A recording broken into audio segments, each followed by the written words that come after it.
Welcome back, Tribe. Today we're here with special guest Kenpo-Joe Rebelo, and we're going to be talking about Kenpo Karate and the possible links to the art of ninjutsu. Also joining us today is Han Chino, our special guest coach. So, without any delay, Joe, how are you doing today? Doing very well, sir. And yourself? Doing great. So, Joe, tell us a little bit about yourself for the audience who may not be familiar with you. Okay, my name is Joseph Rebelo. A lot of people know me on the internet as well as the martial arts world as Kenpo-Joe. I've been involved in the martial arts for 48 years, 38 years teaching. Again, I hold rank in Chinese, Okinawan, Japanese, Korean, Filipino, and American martial arts. And it's funny when people look at my ranks and everything, and they sit there, and I presently hold ranks total in 18 martial arts. And people look at that, they say, "Oh, there's no way you could do that. You've got to be 300 years old, and there's 3 lifetimes. It'd be like something out of a Highlander movie." And I go, "No, I have a 162 IQ, a photographic memory, and I don't have a life. This is all I do. This is my life." And anyone who knows me and has met me through my martial arts career, everyone from Alan Goldberg with Action Martial Arts Magazine, people who associate with Black Belt and Inside Kung Fu Magazines who have seen my credentials and met with me, you know, they're all sit there and they decoratively like to call me an encyclopedia of martial arts, which is a great compliment. I don't know who pays me the royalties to that, but it's a lot of fun, and that's why I'm here today. Great. So, Joe, let's start off with talking about Kenpo Karate. Most people are at least somewhat familiar with Kenpo, and Kenpo Karate, it may be a little bit more specialized of a term, but Kenpo in general. Tell us about Kenpo. Where does it come from? What is it exactly? Right, and I think that's very important. Let's take the karate out for now because it's a dated term for a dated time. Let's just use the term Kenpo. Originally, the term from the Chinese is known as Chuanfa, which means the law of the fist. And on its most basic rudimentary understanding, Chuanfa is basically street fighting. One time Ed Parker had a term he called Kenpo scientific street fighting. There's a classic phrase when the revolution during Chinese history, from when the Qing or the Mongols overthrew the Ming Dynasty, again, there was a great source of revolution of the native Han Chinese trying to obviously get their country back from the invading Mongols. Even the basic Shaolin salute at one point is referred to as overthrow the Qing, restore the Ming. Well, many of the common folk who did not have the ability to spend 20 years in the Shaolin temple or a kung fu school were taught rudimentary martial arts, rudimentary self-defense. That was Chuanfa.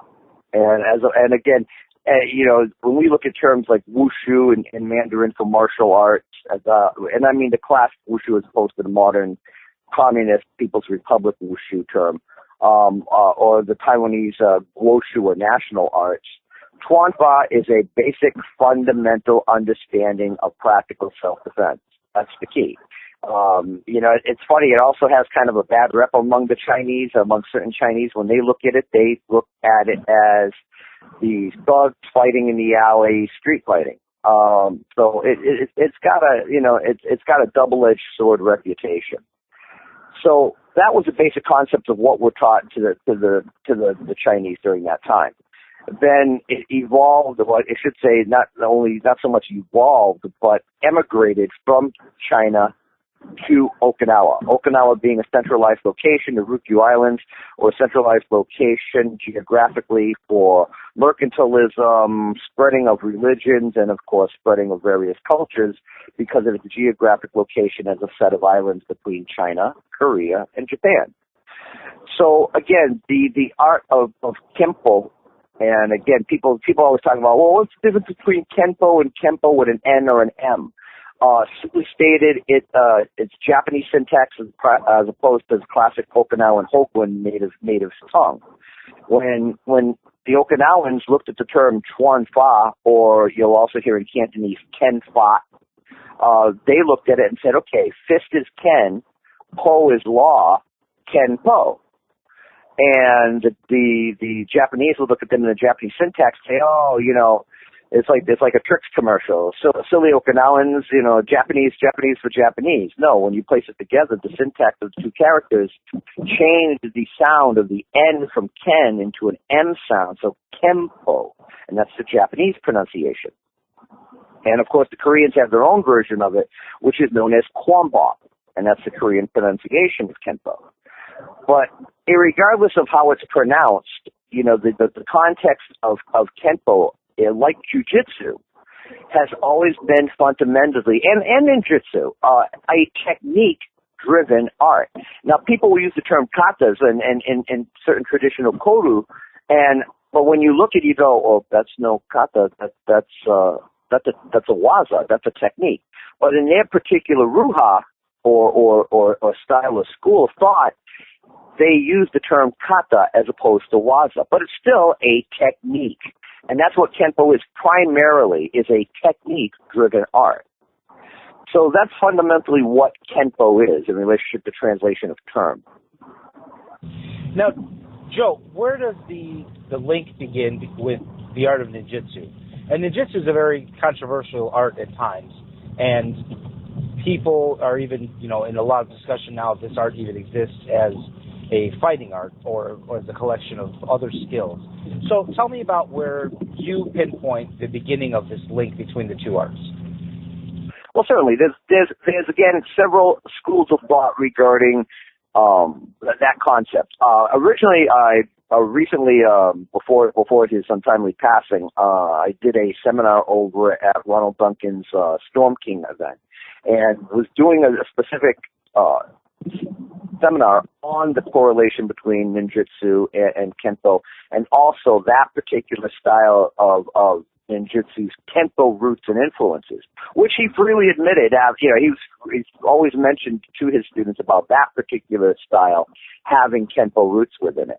Again, the fundamental aspects regarding it are as simple as understanding the concept of, in Kenpo, we don't fight fair. There's a lot, the concepts of many Kenpo systems are the concepts that are also found in ninjutsu regarding an opponent not seeing what we're doing. And we don't, quote unquote, fight fair. The concepts of utilizing many of the specialized, in Chinese we would call them poison hand strikes. Again, various finger techniques. I jokingly say, and paraphrase Star Trek, a finger will boldly go where no fist has gone before.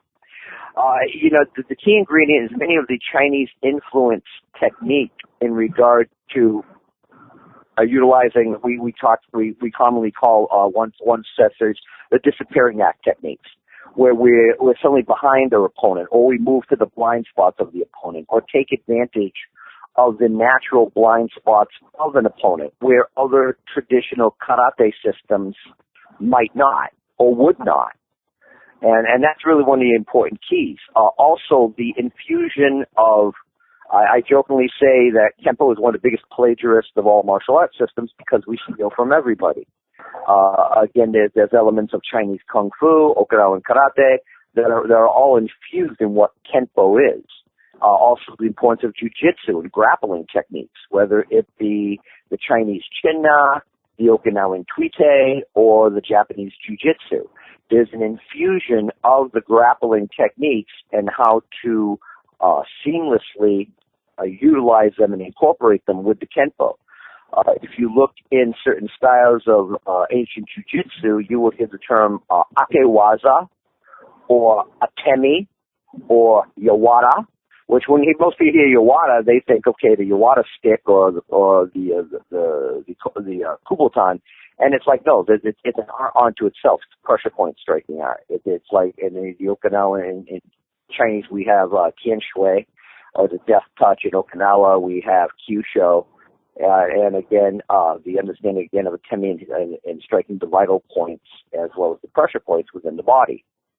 So these are elements that overlap in regards to ninjutsu. And again, when we talk about the travel of Kenpo from China to Okinawa to Japan, obviously because of different martial arts, and again, though simply stated, depending who you talk to, the Japanese can be very xenophobic in their scope. the classic everybody sucks but me kind of thing, where, we're the best and that. And, that goes all the way back to, the signpost in Chinese Connection, and the Japanese occupation of China. And even the Japanese, when in 1932, when they sat there and said, no, we don't want China hand. That's an inferior race. We want empty. And thankfully, Okinawa Masters, kata was also empty. So they were to switch it from China hand to empty hand. But again, getting back to the main point in relationship to ninjutsu, both are, again, technique-driven arts. Both of them focus on, again, dealing with the understandings of striking an opponent in more than the quote-unquote conventional karate ways, also utilizing the blind spots of the opponent, and also the classic phrase of simply not fighting, quote-unquote, fair. So, Joe, if I can ask a couple questions. Sure. So, where in a couple Japanese, I speak and read and write and live in Japan for a while. When we're talking about atemi and kyuriwaza and tewaza, that kind of stuff, the terminology you're using is incorrect, because not from an incorrect standpoint just of ignorance, but incorrect as translation from Japanese. And the history of those things predates Okinawan karate, like striking systems within jiu-jitsu. Jiu-jitsu is not just grappling. Jiu-jitsu, by translation, only means gentle art. And if you look at older schools like Takanouchi Ryu, Kukushin Ryu, Motohaba, and Yoshin Ryu, these are complete systems that have striking, throwing, strangling, they have throwing weapons, and a lot of them have been marketed by other organizations such as Jinkan as ninja schools, but they're really not. I agree. They have no lineage nor geographic location to support those things. But the larger systems that have been called ninjutsu with striking aspects predate their finding in Japan from they predate the karate and Kenpo that passes through Okinawa from Korea and China by several hundred years. This happened in the 1200s when you have Chinese and Korean emigres directly not going through the Ryukyu archipelago and going directly to Japan and being notified. And then also written in their scrolls, writing in their native languages and never adopting Japanese up until the 1600s. But the interesting fact are these two separate lines. So you're saying your lineage, the things that you're speaking of, are directly tracing through the Ryukyu archipelago and being independent of those other lines that will say that they are ninjutsu based upon, I'm trying to separate the two and make the clarification on your end with your art as to it is not related, even though there may be kind of like a, interplay, just natural, like, you get a bunch of guys in a room, somebody's going to learn something from someone else, right? Well, first of all, in regards to jiu-jitsu, I'm not arguing or debating the point of those particular ruha being complete systems unto themselves. However, what I am stating is that within those given systems, there is a division and a portion of their art which they identify as whether it be atewaza, whether it be atemi, whether it be yawara. And you can go all the way back to the classic text from Don Drager and Robert K. Smith of Original Asian Fighting Arts, which was renamed Comprehensive Asian Fighting Arts. And they mention about the utilization of striking techniques in the infrastructure of those given arts. Now, the classic phrase we always ask, okay, where'd it come from? So again, there are, of course, not everybody went through the Ryukyu Islands. Somebody wanted to take the longer trip. And, it's, and simply said, I always tell people, look, it's simple logic. You can't walk to the Ryukyu Islands. You can't walk to Japan. You have to go by boat. You don't have a choice. There was no option, especially in ancient times. So you either got on a boat in China, went through, and if you wanted to load up for supplies or you wanted to promote your religion, or you wanted to emigrate away from where you lived for whatever reason, you had to, for the most part, had to go through, and this is something that's just basic geography. You had to go through the Ryukyu Islands for the most part because you needed to restock. We have the classic phrases of the Japanese invasions of Okinawa. They go to the Ryukyu Islands. Guess what they get hit by? A tsunami or a typhoon. Welcome to weather, folks. And then their entire invasion army, the Asian, Navy wiped out. And they're like, yeah, let's not make the trip this time. So when many times when we look at the elements of the striking arts, we have to, we have to play martial arts border patrol. Where were you born, boy? Where did this come from? Where did these techniques come from? Now, it's perfectly possible that, again, no one reinvents the wheel per se. Of course, we see it happen every day in martial arts. But the key ingredient to understand is how did they come up with these fundamental actions? How did they come up with these fundamental motions? In the classic, if we're going to follow, everything from the Hagakure to the Kodo Bushido to the individual Japanese moral codes of Bujutsu, then there are certain rule things we don't do, or you don't kick a person in the crotch, and we laugh at that, but in our modern society, but that's a Kenpo thing, and people say, oh no, it's also taught in Japanese. I said that as a rule, no, because it was considered too easy. Yeah, I have to beg to differ because there's one system, Takanouchi Ryu, and also a system that I have full mastership in, which is Asiyamichika Ryu. Kicking to the groin is taught from the very beginning, and it's actually the finish, or the beginning to starting a throw, a very vicious throw, and the higher level techniques, and those date from the 1200s, and that's passed on in samurai lineage. So that unto itself is not correct. And the other thing is... Okay, well, now let me ask you a question since we're on that topic. Do you find that the rule within the Ruha Jiu-Jitsu or the exception? No, that is the rule within that system. There is an entire... Here's the key phrase we talk about. Within that system. What I'm asking you, as a general rule of thumb within the numerous Jiu-Jitsu systems that you're familiar with, do you find that to be a commonplace action, or do you find that to be an exception in that particular Ruha which you have mastered? That's a commonplace thing, and you can tell by how they bow and how they compose themselves. When you see Japanese, and this is a cultural thing, when you see Japanese and they have their fingertips pointed in and they rest inside the hip, pointing towards the groin, that is an old samurai thing to protect your most vulnerable part of the body, which is the groin.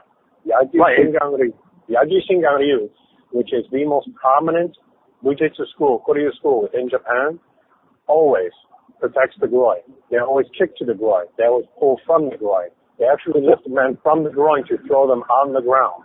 And that is through at least 6 schools that I have mastership in, which are Koryu schools, which have been recognized all the way from the 1200s until now by military governments, have been kicking to the groin. So that's a non-issue. That's incorrect and it's a non-issue.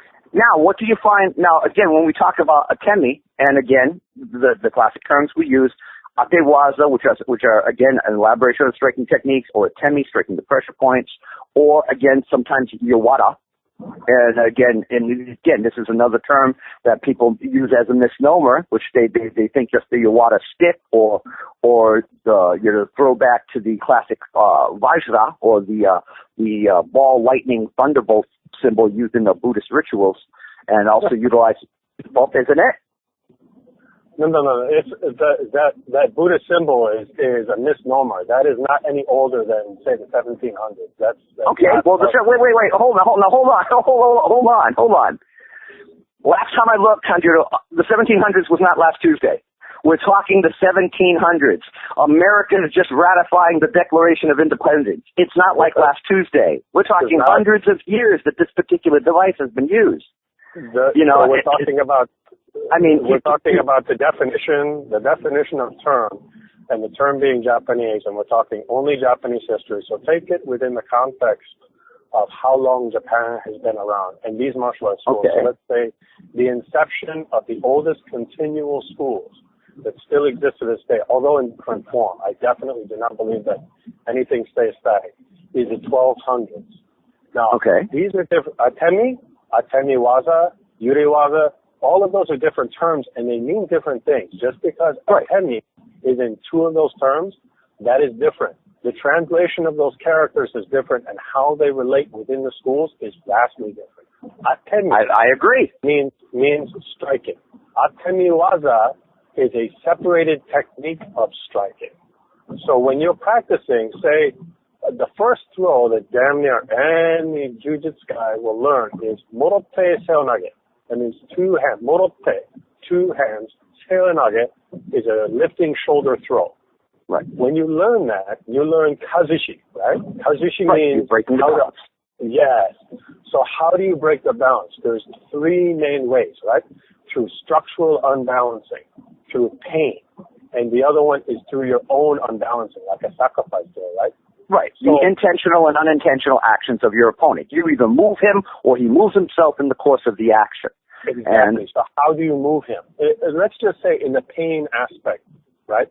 He's punching you. You have not yet physically touched him yet. So it's not like you're starting from, we say in Japanese normally, kuriyama or kumiuchi. Kumiuchi, you know that term, right? Kumiuchi, yes, kumiuchi. Again, that is the original term that is used by many for samurais being able to defend themselves unarmed in armor, and that's one of the No. That's different. You're very close pronunciation. I'm sorry, my sometimes when I pronounce it sounds bad. I have a cold. Kumiuchi. Kumiuchi is a grab. Oh, kunichi. Okay. It's a two-handed grab when you set up to grab a person, like they do in judo and that kind of stuff. Sure, like either morote versus katate. Sure. We're getting right off on a big tangent on this off the topic, but okay. No. So we're getting back to striking and atemi. So the thing is, when you start off from kumichi and you're going to do a throw, you've already got the guy in grip, so you don't really need to hit him. Yeah. But but we practice in Koryu, that's the difference of Koryu. They'll practice every technique from every scenario. You may know. So from a punch, person punches me in the face example, I am going to maybe get out of the way of the punch, maybe it's immaterial, but if I set him off balance by maybe punching directly forward into his sternum, causing him to kind of cave his chest a little, that gives me the space to slip under, that gives me the reason to be able to throw him in that way. That means I've just used atemi, striking, in order to cause kazushi, and then allows me to do morote seonage.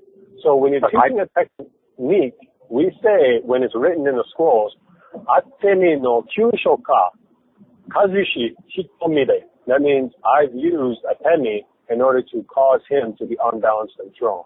Now, agreed. You take that technique.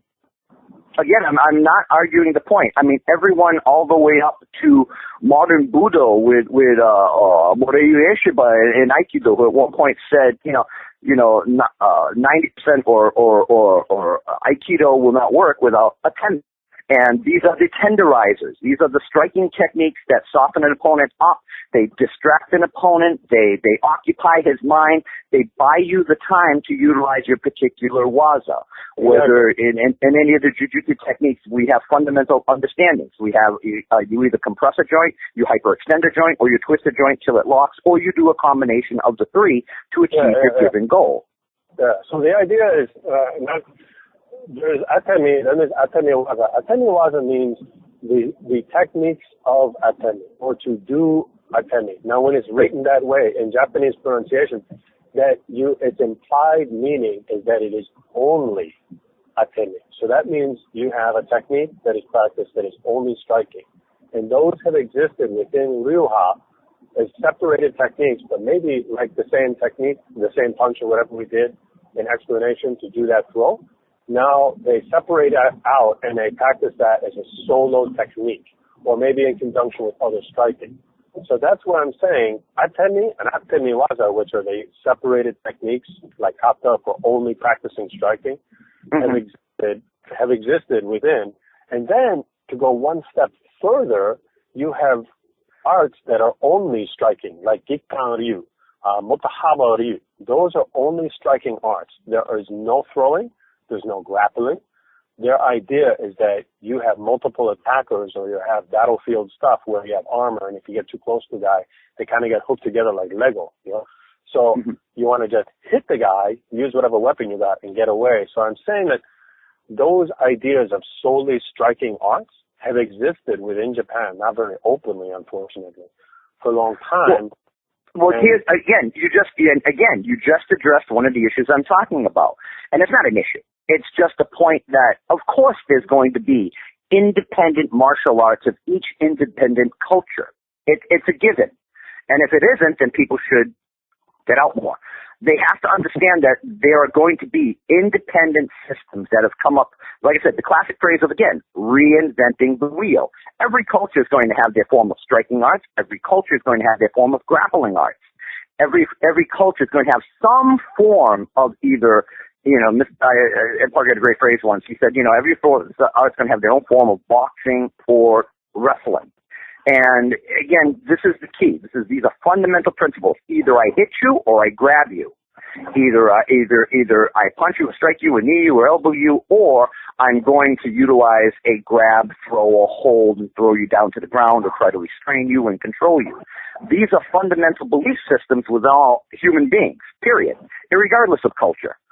But the key ingredient we're talking about, and again, it's not to say, and again, I'm not arguing the point with you. I agree with you.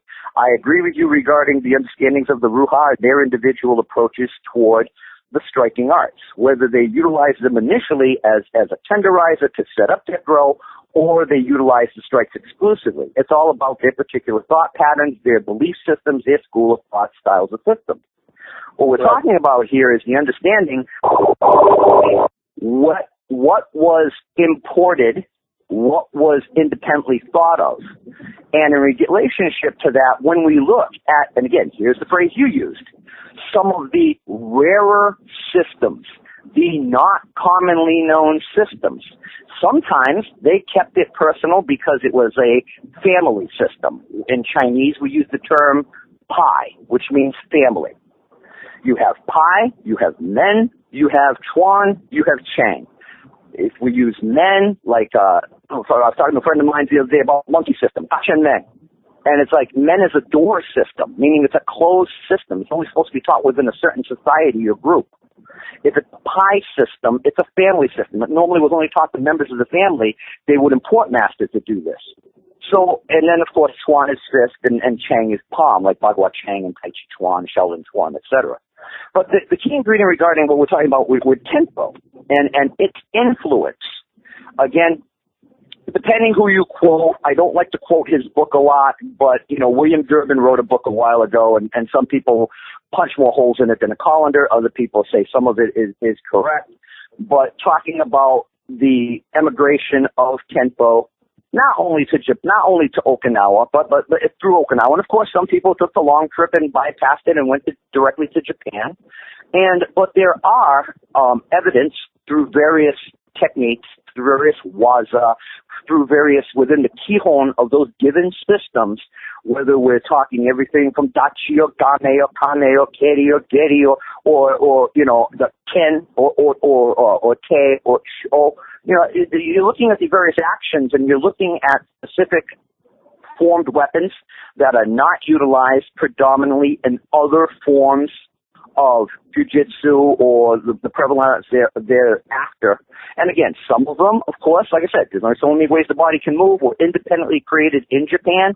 Others were influenced by Chinese martial artists that Japanese martial artists saw and said, wow, that's a great idea. Yeah, I love people all the time who are like so xenophobic and they got their blinders on. They don't want to see that people are people. We took a Shinken Taira, the weapon legend. Nobody understands the basic concept that, hey, look, it's ancient times. We don't get visitors. There's no cable TV. There's no Google. There's no internet. So, when someone visits your village and you find out they're a martial artist, you're like, wow, this is great. He said, yeah, I heard the legends about your particular style. Really? Oh, wow. What do you do? Oh, we do this. Oh, wow. Hey, can we share information? Because we don't get anybody out here in the boonies. We don't get anybody out here in this province. This is great. I get someone I can talk to about my martial arts. Wow, that's a great idea you came up with. It's the humanity that we lose within the context of our martial arts study. And, they say, oh, we'll never contact this person. It's like, what are you talking about? When you talk to the people who are still alive, they're saying your best friends, the person visited. And this is what we're looking at. So when we look at Kenpo, whether it be Chuanfa or Kenpo or Kempo, and, you look at the practical applications and the understandings of it as a street fighting art, and matter of fact, if anyone would know, you would know. there are certain Japanese martial arts terms that are, when you hear it, you kind of step back. And some people feel that way about ninjutsu. You know, there are people in Japan when around Hatsumi's dojo and different things. When they hit ninjutsu, man, they kind of step back. It's like, no, you know, guys, you don't understand. You know, to us, that you're saying you're an evil guy. Okay, you may sit there and say perseverance and endurance and everything and calm and patient and knife above your heart, but you know, when we're watching TV and cartoons, we see you as the bad guys. So when you're walking down the street, you got bad guy on your shirt. We don't tend to want to be all that friendly with you.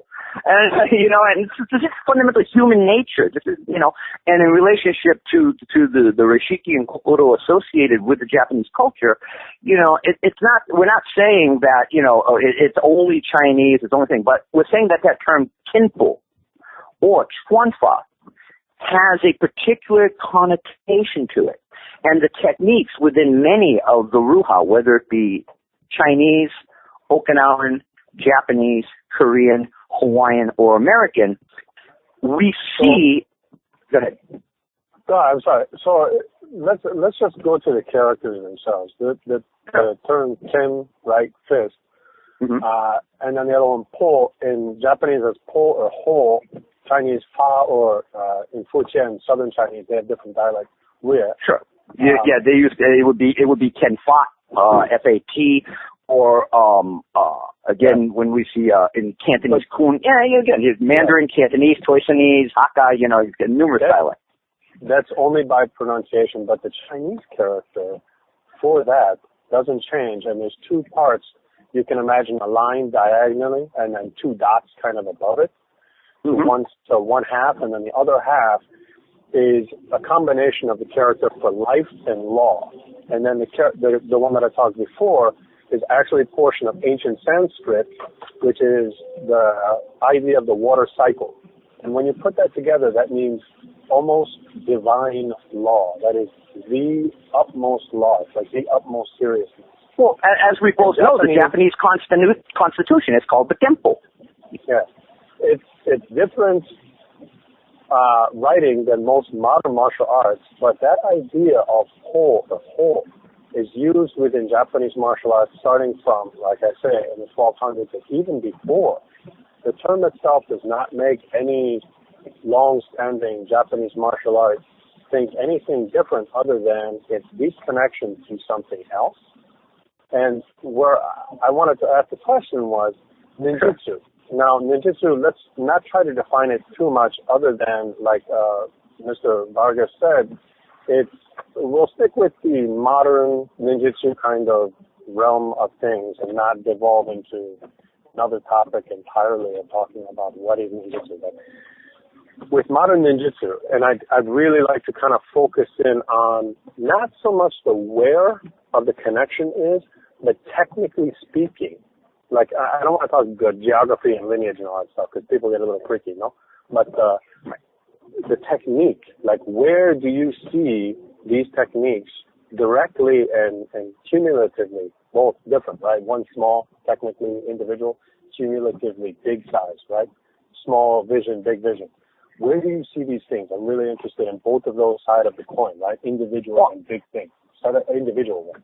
When we break down quote unquote modern ninjutsu, it's either Iga or Koga. And lately it's either Takumatsu-den or non-Takumatsu-den. And some people there is no non-Takumatsu-den. I'm like, okay. I'm like, you know, we have the classic story, of course, Koga being destroyed. Every single Koga agent killed, and it's completely obliterated. And I'm like going, hey guys, you know what?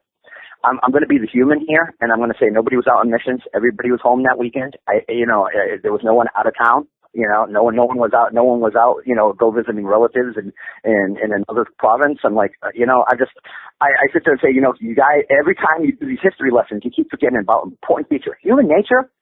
But in regards to the basic fundamental understandings, we look at similarity of Kihon. We look at similarity of Waza. Again, Kenpo is basically, as I mentioned before, it's fundamentally a rudimentary art. It's fundamentally a rudimentary technique-driven art. It's not to say that they don't teach forms. In modern Kenpo, in many of the modern Kenpo systems, forms were an afterthought. Forms were created later. The key ingredient to what brought you to defend yourself was your ability to do waza. If the guy grabbed you, you did this. If the guy punched you, you did this. If a guy kicked you, you did this. They were fundamental techniques. And again, many of them were rudimentarily simplistic. And when we look at certain Ruha within the Takumatsu Den curriculum, we see similarities, if not exact same techniques. Whether it's the simple forming of the various weapons, whether it's Ippon Ken or Nakade Ken or the arrow fist, or, and you look at certain weaponry that's utilized, whether you're dropping back into Ichimonji no Kamae and doing an oi action, a lunging action to achieve a single given strike. Again, welcome to Poison Hand and Iron Fist, as the Chinese would call it, and I'm giving the translation into English, meaning a reference to closed fist and open hand strikes. And that the beauty of what Kenpo is that because, again, we go back to whether, again, it's Atewaza, Temiwaza, Yawada, whatever your particular Ruha wants to call it, it's those understandings of those specialized striking weapons to those particular targets and understanding the way to strike to those particular targets in ways that, quote unquote, your opponent cannot perceive and or see those given strikes being executed. To strike the person in such a way that they do not perceive your action until it's too late. I jokingly like to say, at the end of a fight against a Kenpo person, the person should say, I never saw what hit me. Or they have to look at their buddy and say, what did they hit me with? And this is an important feature regarding some of the Ruha within the Takumatsu Den curriculum, as well as other quote-unquote ninjutsu curriculums. I know the internet ninjas will be pulling out their hair about that. But in seeing the similarities of techniques. Now, of course, we can, some people also say, well, they took that from ninjutsu. And I'm going, you know what? That's entirely possible. I'm not saying it's not. But I'm saying, because I'm the first one to admit, hey, Kenpo people steal from everybody. We're the biggest plagiarists known to man. We will take anything that works effectively. Most martial arts would. It's just part of, again, human nature, logically looking at an effective technique and going, wow, that worked. That's cool. I need to put that in my system. Joe, can I ask you a question here? Because Sure. I understand the correlation between the comparing of the techniques or maybe seeing similarities in the techniques. I myself am curious as to whether or not there was any type of formal interaction between ninjutsu instructors and Kenpo instructors, whether it be, older generations or even in the modern time. I know with the Takumatsu Den, as far as I know, there is not any link that's clear that, their system may have been directly transmitted to a practitioner of Kenpo and influenced any particular style of Kenpo. I've heard more of a direct influence with some of the Koga systems. What can you tell us about that? Sure. Well, there's a definite link with the Koga tradition. And again, when we say Koga, just to clarify, for those individuals who, again, getting ready to jump on the bandwagon and sit behind, and carry their testicles in a cyber wheelbarrow and type up these huge long posts about how it's not possible. I'm sorry, I've dealt with that one for a lot of years, and I just kind of, I always jokingly say I'm always cracking jokes, by the way. I'm a frustrated stand-up comedian. I always say, when I see stuff like that, there's two things you don't do during sex: point and laugh.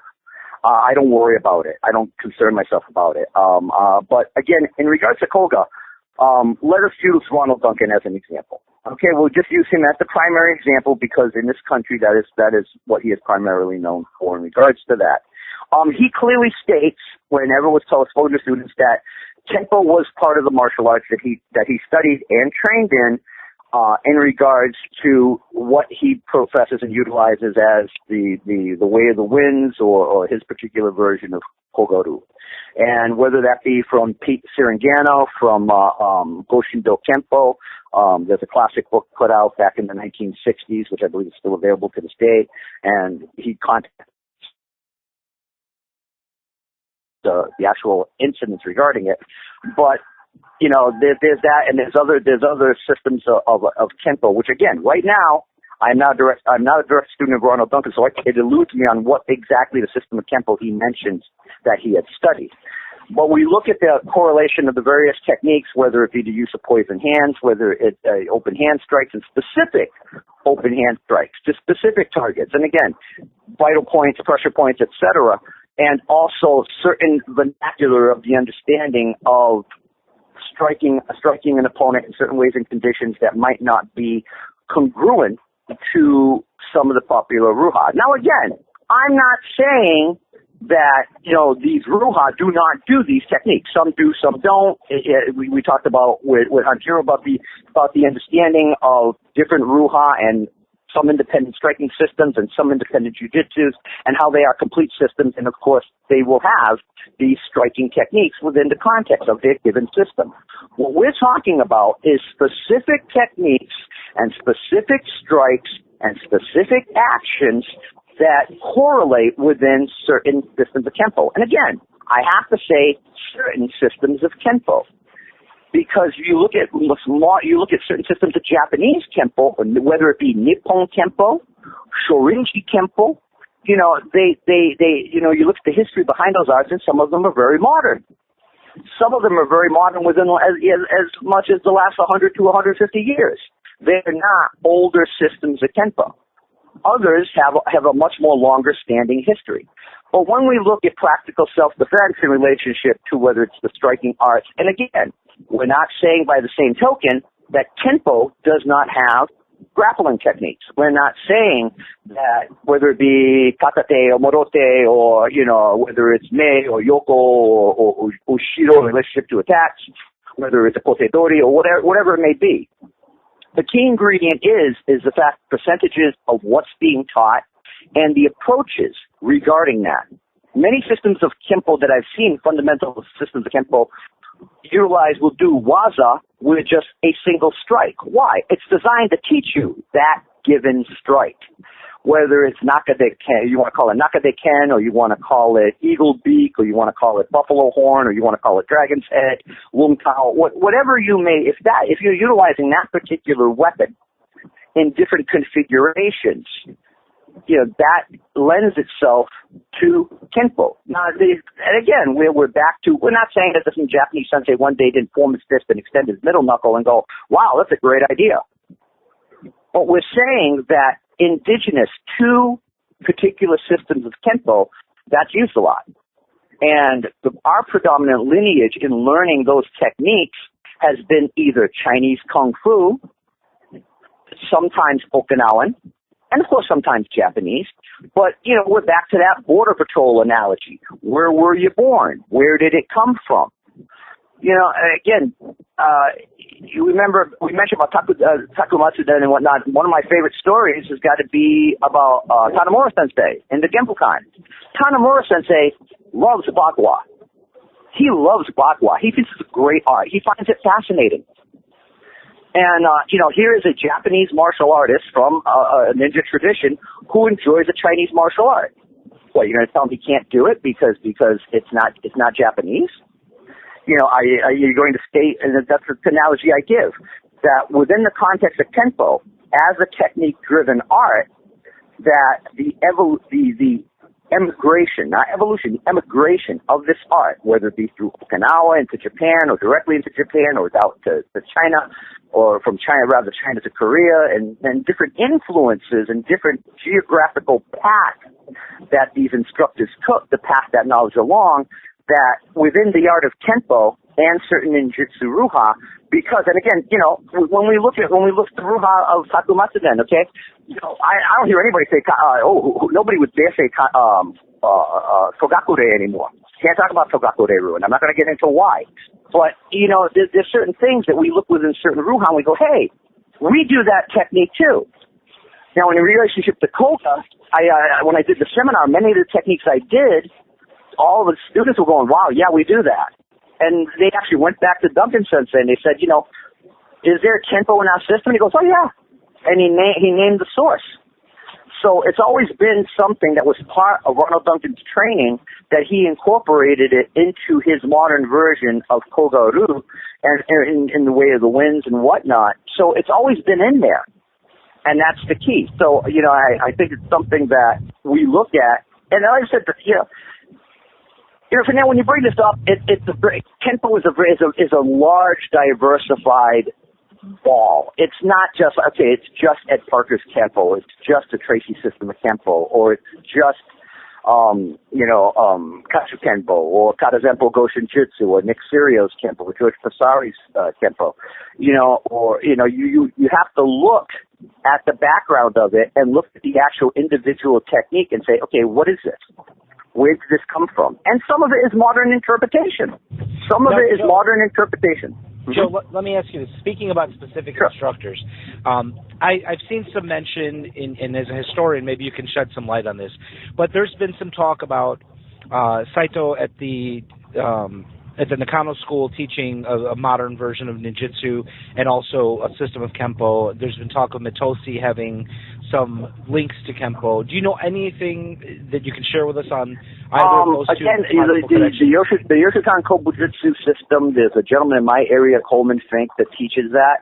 Fujita Saito, I know, wrote a book, or a book was written about his life, calling him the last ninja and whatnot.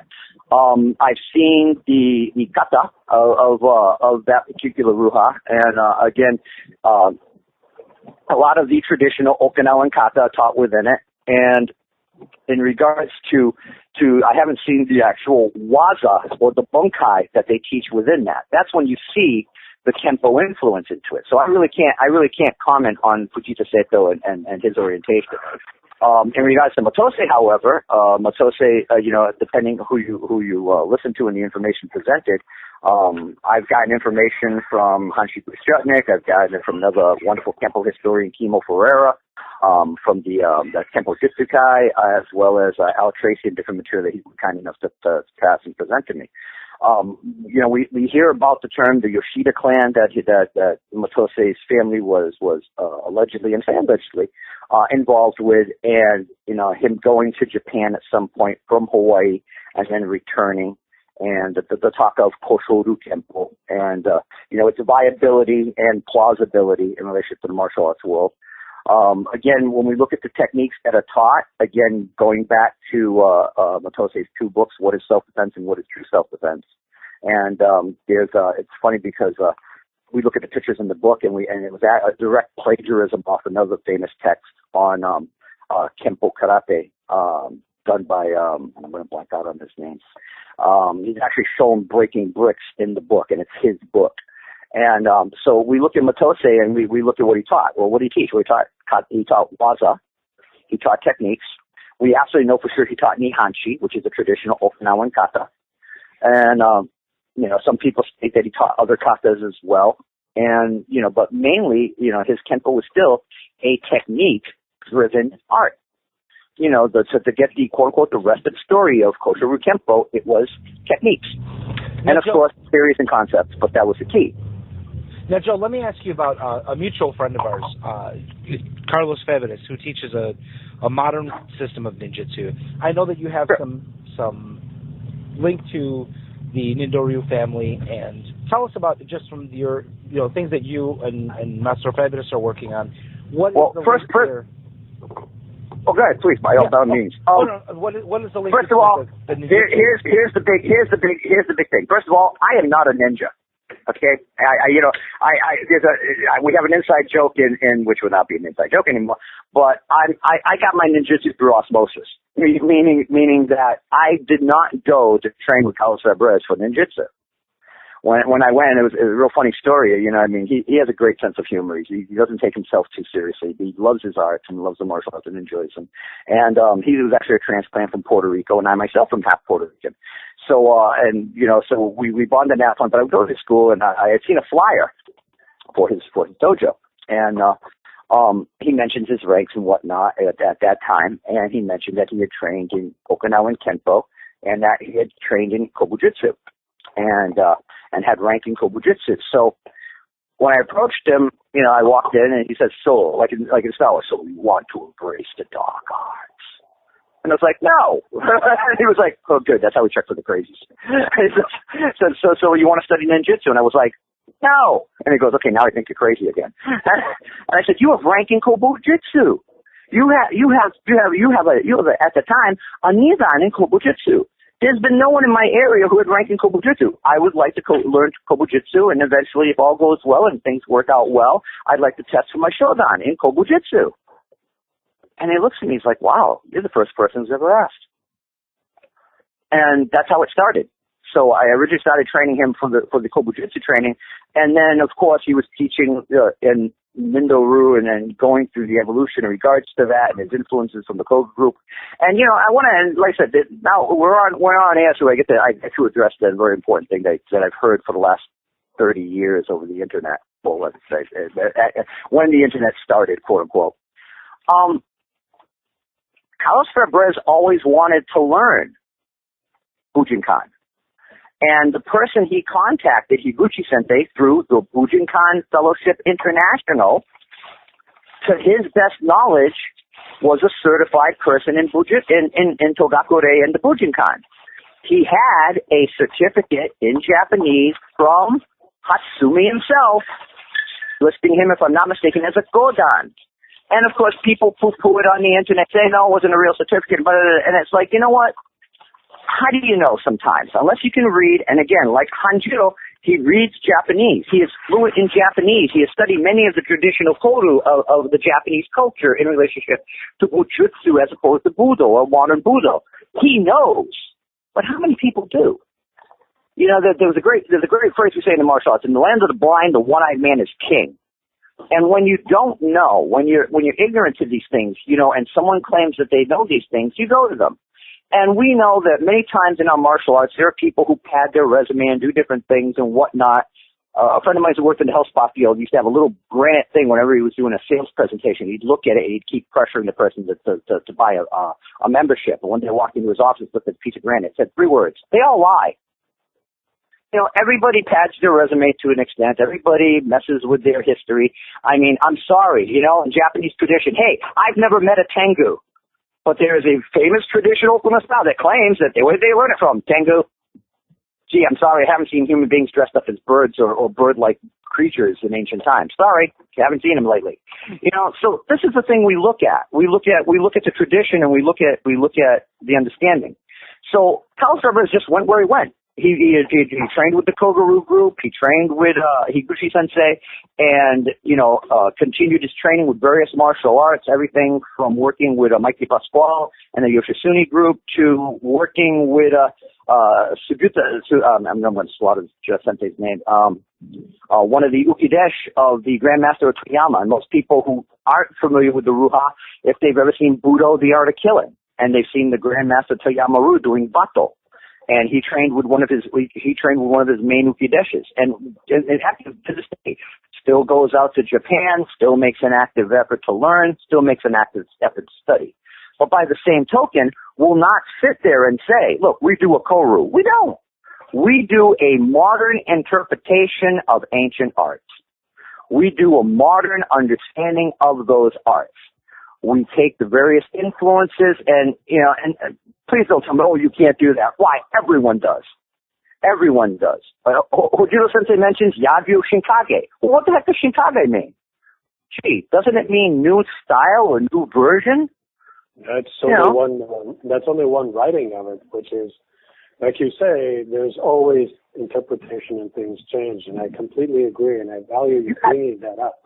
But let's address a couple things. Sure. Xenophobia.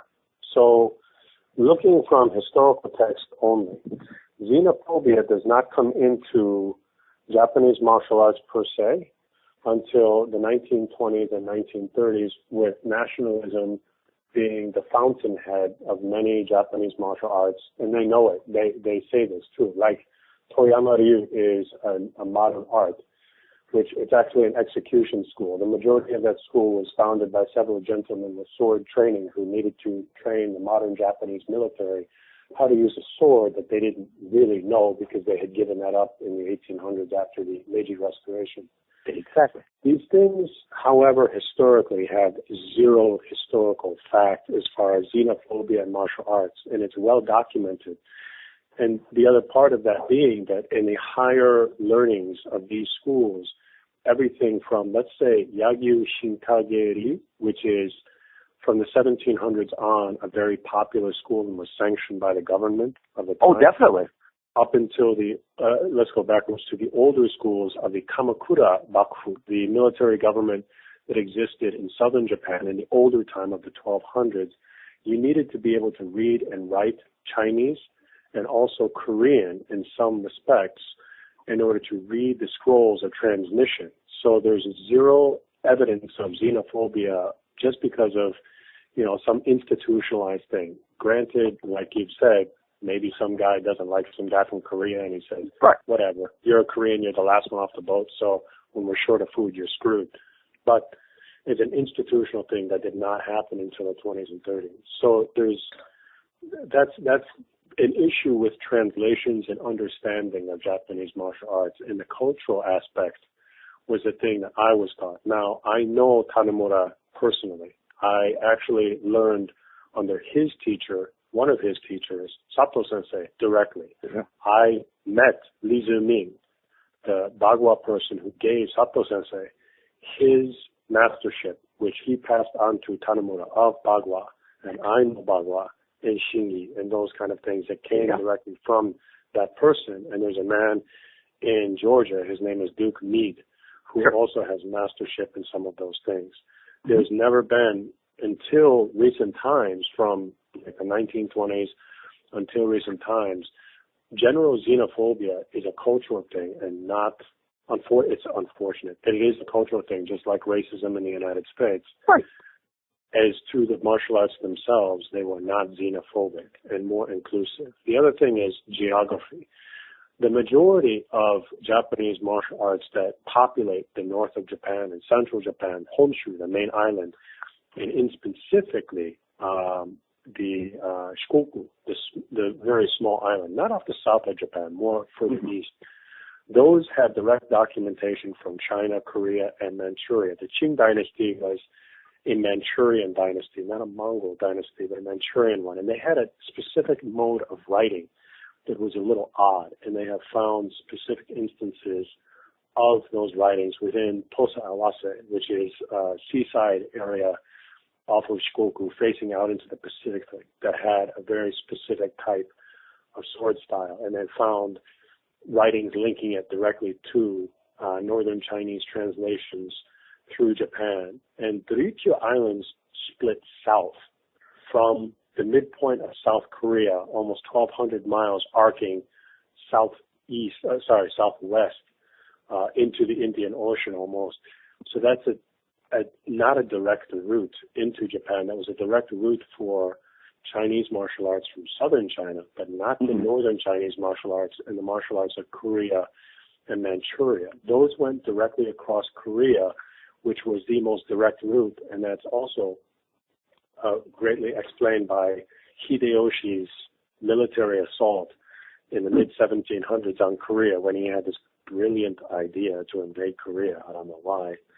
To that, he went directly across from Japan to Korea. And that, interestingly enough, had less to do with the idea of spreading martial arts or direct, colonialism, as opposed to economic necessity. And we know that religions of Buddhism went through the Ryukyu archipelago, and probably those martial arts, like you said, did as well. But the combat arts, including things of cavalry, those came directly from Korea and northern Japan through the north and through the west side of Japan, coming down further into southern Japan, not the opposite way around. That's historical document. There's no way of disputing that.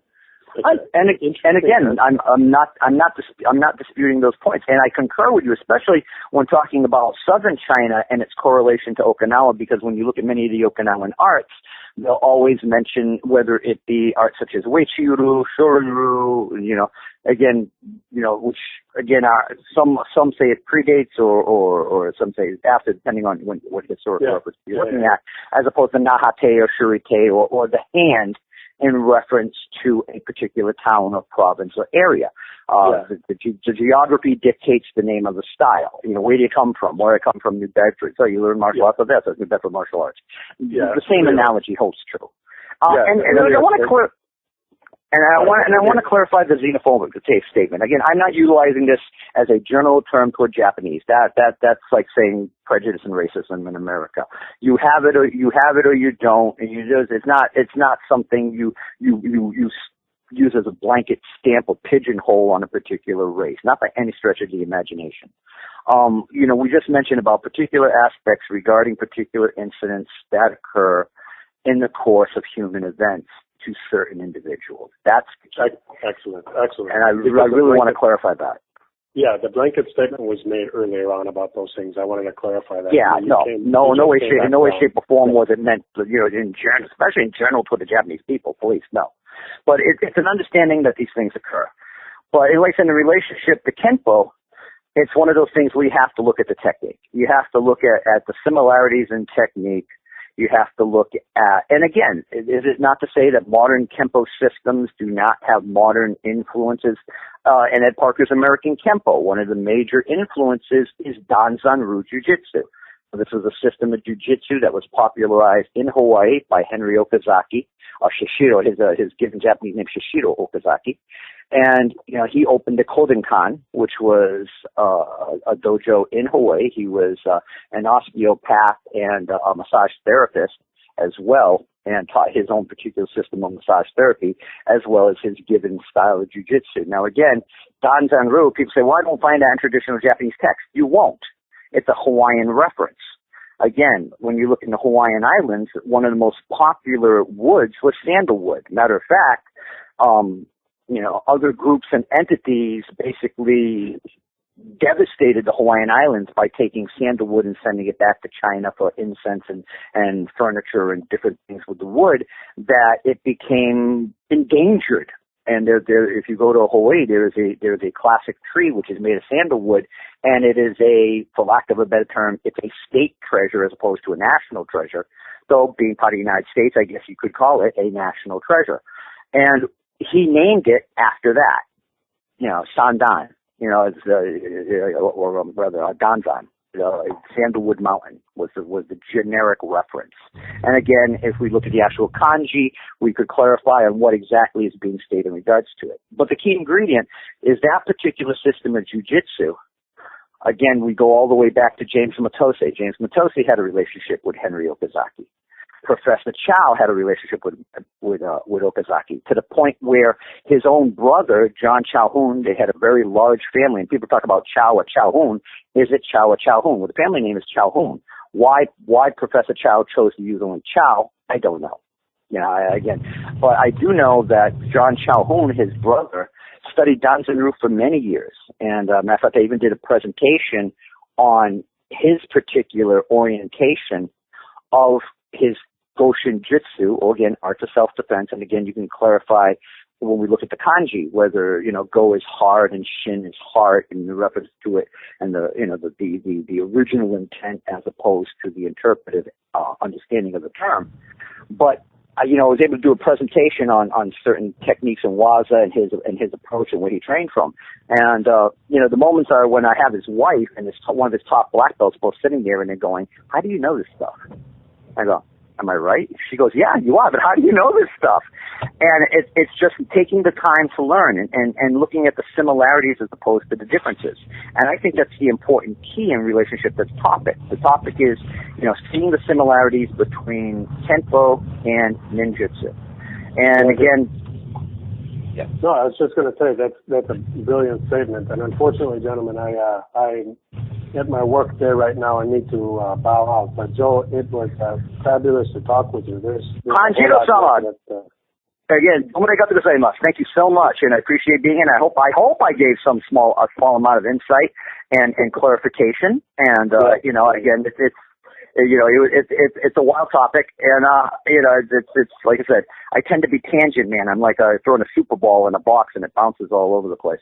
But well, that's okay, Joe, because it's a talk show, and that's why we bring people on to talk. So, there Joe, you go. I also have to bow out. That's about all the time we have for today. But before we go, can you please, again, I want to thank you, first of all, for a very enlightening conversation on, like you said, a very, unique topic.